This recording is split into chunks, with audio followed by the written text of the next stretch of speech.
Welcome to the show. Today we are going to talk about the Plaza Accord. This is an agreement that was made in the 1980s to stabilize exchange rates. And it's possible in our current era of crazy exchange rates in 2022 that we will see one again.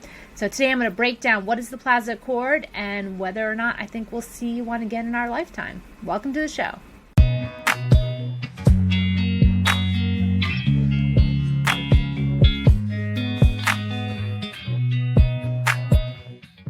Today we are going to talk about the Plaza Accord. This is an agreement that was formed back in the 1980s and was a necessary move on the part of a couple of world leaders to fix an imbalance with the exchange rate. So this happened back in 1985, and it's called the Plaza Accord because of a meeting that happened at the Plaza Hotel in Manhattan.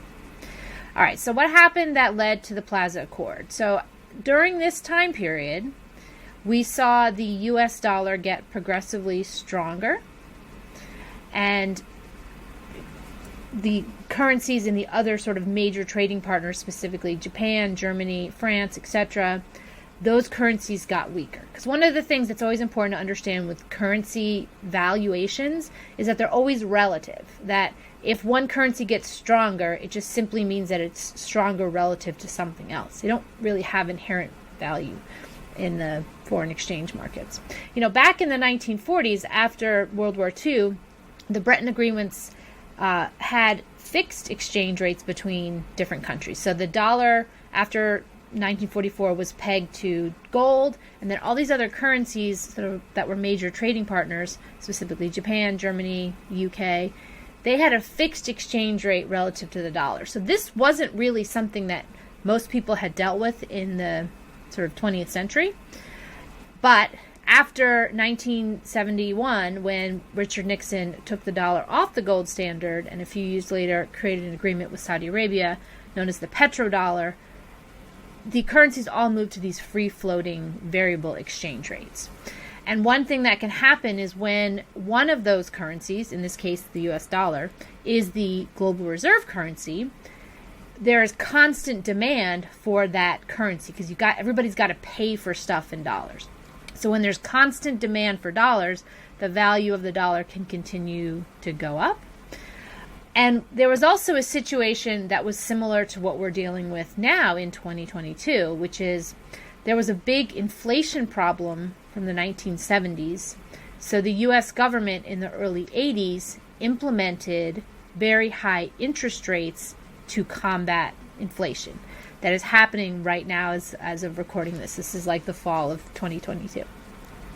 And what happens is when the interest rates go up, it makes it more expensive to get dollars, so people have to use more of their currency to pay off their loans, and it creates this widening gap. And what we're seeing now is what happened in the 80s, and that the dollar had gotten so strong that other nations were having trouble paying for stuff.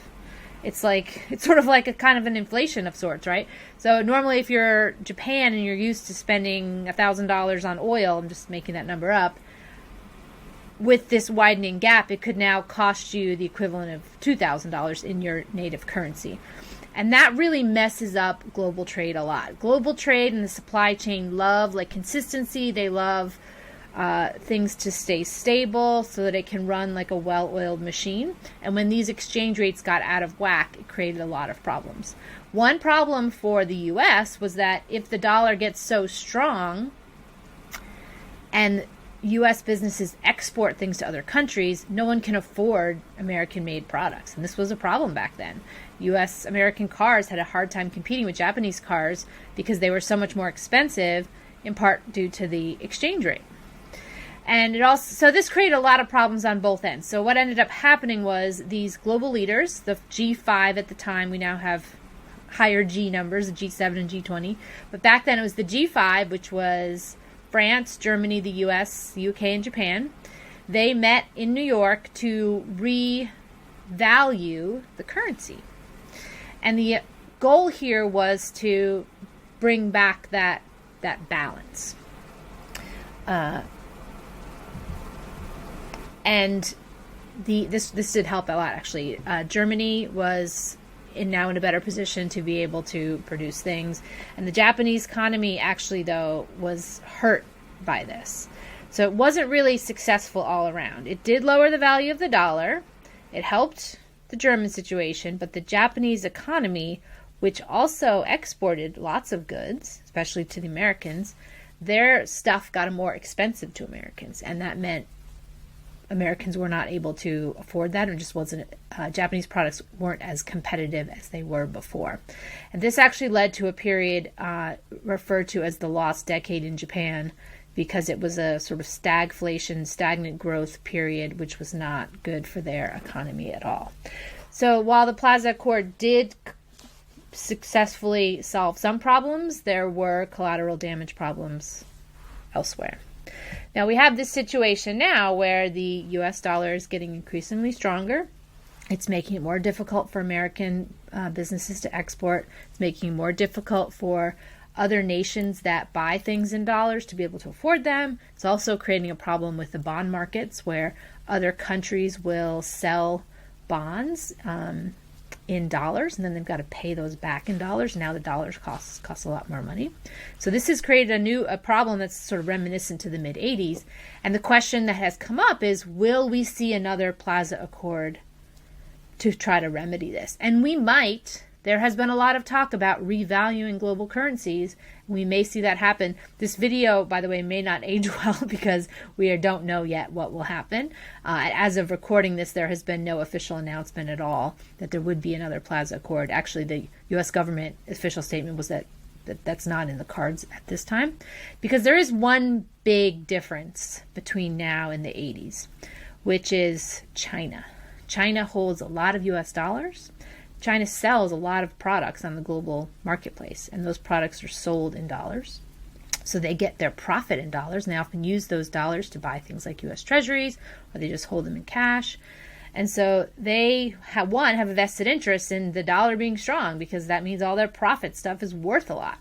Now, they could sell it all and buy gold or something else. That's one thing. The other problem, which is what Japan dealt with in the mid-'80s, was China also exports tons of stuff. And many people around the world, especially in America and Western nations, we buy a lot of Chinese things because they're inexpensive. And that's in part due to the fact that the dollar is much stronger than the Chinese yuan. So if there was a rebalance, and now all of a sudden dollars were weaker and the yuan got stronger, that would make Chinese products much more expensive to Western nations. So that would hurt Chinese exports. But I have read recently that there's a shift going on in the Chinese economy.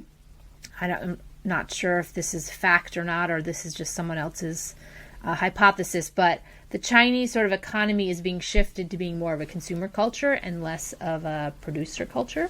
This actually happens in cycles of nations. You kind of start out as an emerging market where you make all this stuff and sell it to the more wealthier economies, and then you get wealthy and then you become the consumer.